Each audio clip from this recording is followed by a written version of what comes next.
ইমাম হুসেইন শহীদ হবে, নবী বলে গেলেন হযরত আলী কারবালাতে হানজাল গাছের পাশে তিনি নামাজ পড়ে আওলাদে রাসূলের জন্য দোয়া করে গেলেন যাতে হুসাইন কারবালায় ধৈর্য ধরতে পারে। এই জন্য দেখবেন কিছু মানুষ আছে সারা জীবন ভালো আমল করার পরে লাস্টে বেঈমান হয়ে যায়। কেউ নজদি হয়ে যায়, কেউ লামাজেবি হয়ে যায়, কেউ খারিজি হয়ে যায়, কেউ রাফিজি হয়ে যায়। কি কথা কন না কেন? সেদিন দেখলাম মোবাইল ইউটিউবে একজন ছেলে মাদ্রাসায় পড়ে মুফতি পাশ করার পরে নাস্তিক হয়ে গেছে। কি বুঝলেন আপনারা? মুফতি পাশ করার পরে নাস্তিক হয়ে গেল। মুফতি পাশ করার পরে মাদ্রাসায় পড়েছিল নাস্তিক। আবার কত নাস্তিক তওবা করে ভালো হয়ে গেল। কি কথা কন না কেন? ঠিক কিনা? কত নাস্তিক তওবা করে ভালো হয়ে গেল, কত ভালো নাস্তিক হয়ে গেল। এই জন্য হেদায়েত আল্লাহর হাতে। আল্লাহ পাক কোরআনে বলেন রব্বানা লা তুজিগ কুলুবানা বা'দা ইদ হাদাইতানা ওয়া হাব লানা মিন লাদুনকা রাহমাতান ইন্নাকা আনতাল ওয়াহ্হাব।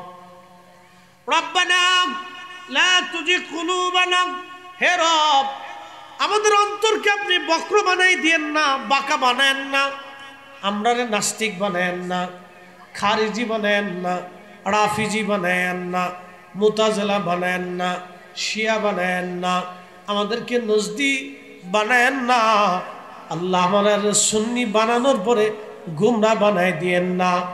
শাহজালাল যে পথে, শাহপরান সে পথে, হযরত শাহ আলী যে পথে, খাজা বাবা আজমিরি যে পথে, হুজুর গাউসে পাক যে পথে, মুজাদ্দিদ আল ফিসানি যে পথে, খাজা বাহাউদ্দিন নকশবন্দ বুখারী যে পথে, নিজামউদ্দিন আউলিয়া যে পথে, কুতুবউদ্দিন কাকি যে পথে, আল্লাহ আমাদেরকে সেই পথে চালান। ইহদিনাস সিরাতাল মুস্তাকিম সিরাতাল্লাযীনা আনআমতা আলাইহিম, চালাও সে পথে যে পথে তোমার প্রিয়জন গেছেন চলি। ওলিদের পথ আহলে সুন্নাত ওয়াল জামাত, ওলিদের রাস্তা আহলে সুন্নাত ওয়াল জামাতের রাস্তা। কোন মা আহলে সুন্নাত ওয়াল জামাত ছাড়া কোন মা ওলির জন্ম দিতে পারে নাই। আহলে সুন্নাত ওয়াল জামাত ছাড়া নাজাতের রাস্তাও নাই। কথা কন না কেন? আহলে সুন্নাত ওয়াল জামাত ছাড়া নাজাতের কোন রাস্তা, একসাথে বলেন, রাস্তা নাই। এই আকীদা ছাড়া রাস্তা নেই।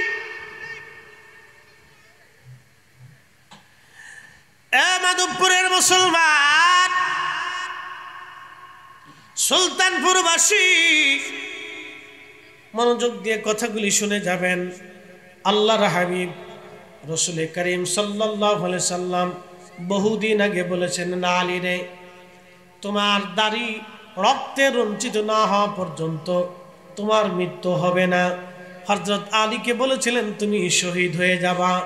তো শহীদকে করবে তাকে কোনো কাফের করে নাই, কোনো বেঈমান করে নাই, কোনো নাসারা করে নাই। তাকে শহীদ করেছে একজন নামধারী মুসলমান, তার নাম আব্দুর রহমান মুলজিম খারিজি। নাম আব্দুর রহমান, কপালে সেজদার চিহ্ন, মুখে লম্বা দাড়ি, মাথায় শুদ্ধ পাগড়ি, গায়ে চমৎকার পোশাক। নাম আব্দুর রহমান মুলজিম খারিজি।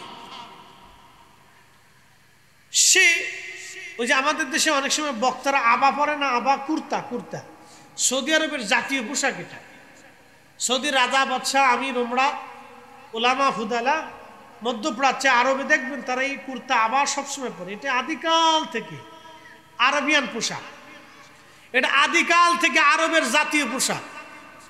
আর আমাদের জাতীয় পোশাক হচ্ছে লুঙ্গি। আমাদের জাতীয় পোশাক কি? জোরে কর না। জাতীয় পাখির নাম কি? কও এই ছেলেরা, আজকে পরীক্ষা। জাতীয় ফলের নাম কি? কও। জাতীয় পশুর নাম কি?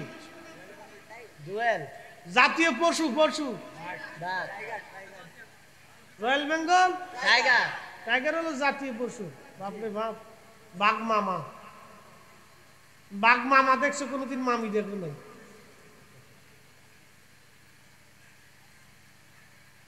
সৌদি আরবের জাতীয় পোশাক হচ্ছে জুব্বা, আবা, এটা আদিকালের পোশাক। আর আমাদের দেশের নারীদের জাতীয় পোশাক হচ্ছে কাপড়, ঠিক আছে না? কিন্তু এখন আর কাপড় পরে না, এখন প্যান্ট পরা ধরছে। এই কথা কইস না বলাবার, কি পরে? জিন্সের প্যান্ট পরে। বেডিরা জিন্সের প্যান্ট পরে, মাইয়েরা। তাহলে নারী জাতি বাঙালি তার সংস্কৃত হারিয়ে ফেলতেছে, পোশাক তো হারাইতেছে, বেড়াগো পোশাক। তা আমরা যদি প্যান্ট নিছে, গেঞ্জি নিছে, শার্ট নিছে, তো লুঙ্গিটা নিল না কেন? তোরা জাঙ্গিটা নিয়ে যা, লুঙ্গিটা লয়ে যা। আগামী কাল থেকে ওর আগামী থেকে লুঙ্গি পরা উচিত, তো লুঙ্গি পরিয়ে ঘুরে গে যা। শোনেন, এগুলি এক ধরনের অসুস্থতা, কথা কর না কেন? এগুলি এক ধরনের কি অসুস্থতা। নারীর পোশাক পরবে, পুরুষের পোশাক পরবে। ছাগলের যদি বাঘের রং, এটা কেমন দেখা যায়? ছাগলের রং ছাগলের গায়ে থাকবে, বাঘের রং বাঘের গায়ে থাকবে। পুরুষের পোশাক পুরুষের গায়ে থাকবে, নারীর পোশাক নারীর গায়ে থাকবে। নারী যদি পুরুষের পোশাক নিয়ে টানাটানি করে তো মুশকিল। তাহলে বোঝা গেল কিয়ামতের আলামত চলতেছে, দুনিয়ার বেশি দিন থাকবে না, অবস্থা খুব ভয়াবহ। এই আবা কুর্তা, এটা সৌদি আরবের মধ্যপ্রাচ্যের জাতীয় পোশাক। প্রিয় উপস্থিতি, আলোচনা কোথায় রাখছিলাম মনে আছে? আব্দুর রহমান মুলজিম খারিজি, সে আবা গায়ে দিত, কিন্তু আবার নিচে কোমরের ভিতরে সে একটা ছুরি রাখতো, একটা তলোয়ার রাখতো, ছোট্ট তলোয়ার, দুই পাশের ধারালো, একটা ছুরি সবসময় সে সাথে রাখতো। উদ্দেশ্য একটা, হযরত আলীকে সে শহীদ করে দিবে। সুযোগ বুঝে একদিন নামাজের কাতারে দাঁড়ায় গেল। হযরত আলী রাদিয়াল্লাহু আনহু নামাজ পড়তে লাগলেন। রুকুতে সেজদাতে যাওয়ার পরে এই আব্দুর রহমান ছুরি বের করে ওনার মাথা মুবারকে কর্ণের গোড়াতে বারবার অনেকগুলি আঘাত করলেন। কেটে ফেটে রক্ত পড়তে লাগলো। হযরত আলী রাদিয়াল্লাহু আনহু মসজিদের মধ্যে পড়ে গেলেন। রক্তক্ষরণ চলল একাধারে 3 দিন, রক্ত বন্ধ করা গেল না। রক্ত একবারে শুভ্র দাড়িগুলি ভিজে ভিজে পড়তে লাগলো টপ টপ করে। হযরত আলী রাদিয়াল্লাহু আনহু আহত হয়ে গেলেন। 3 দিন রক্ত বন্ধ করা গেল না, রক্ত বের হতেই লাগলো তার।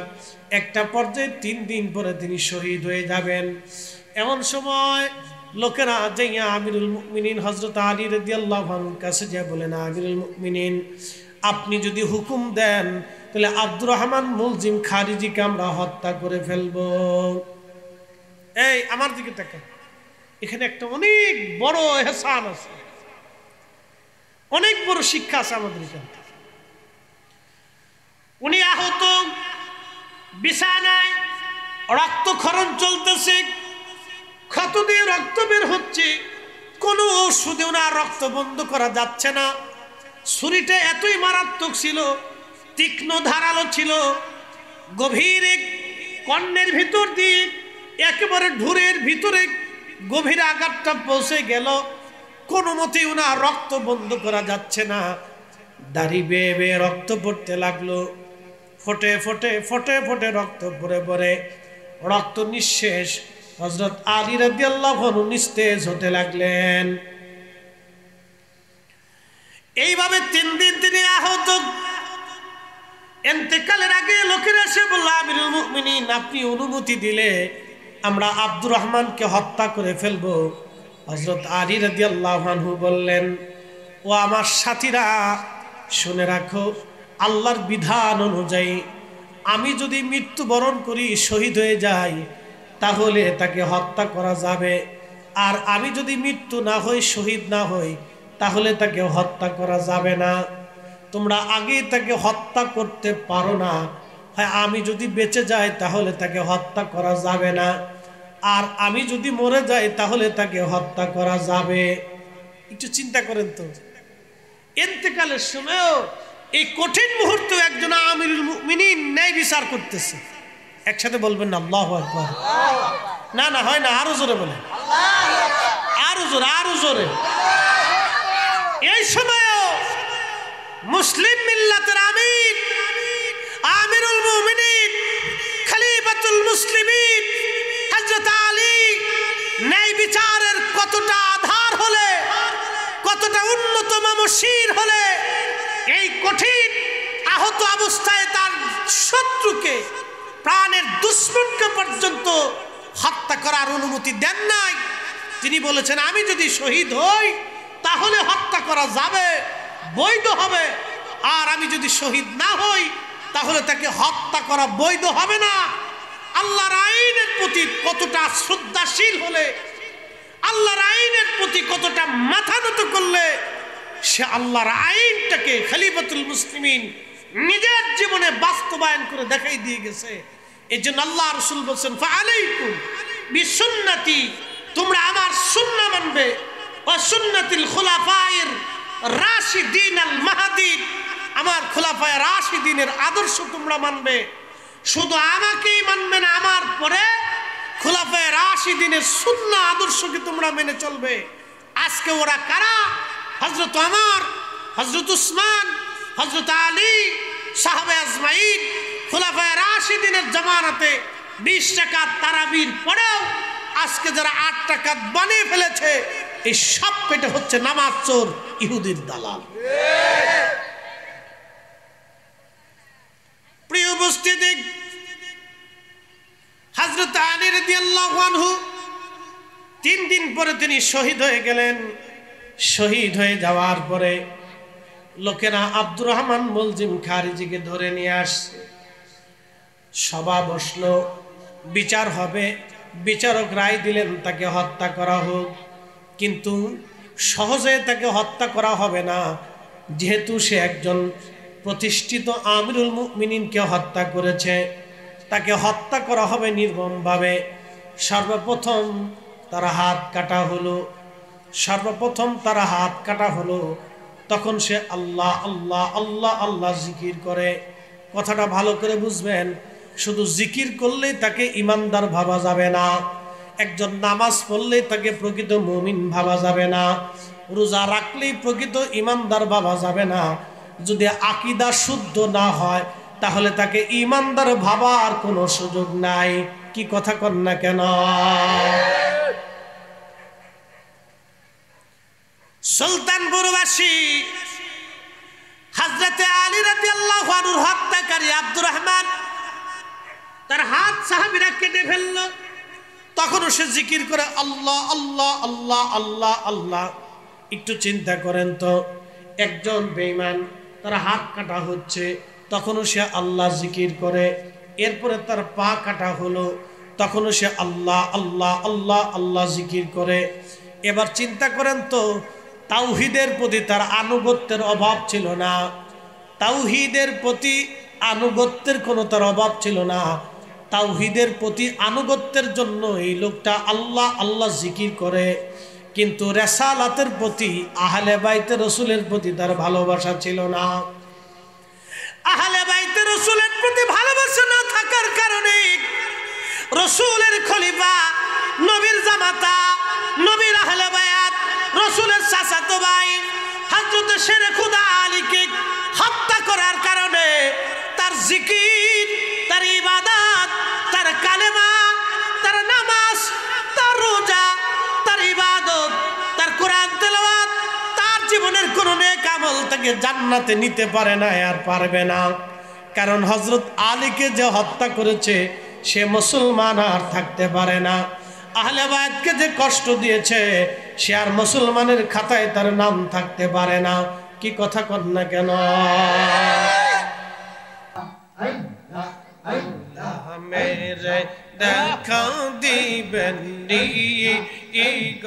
নবীজি, কোন সাধনে পাইব তোমায়।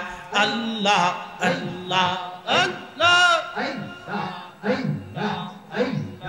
মনের যত পশু গজান ভক্তি কর তুই দুই চরণ।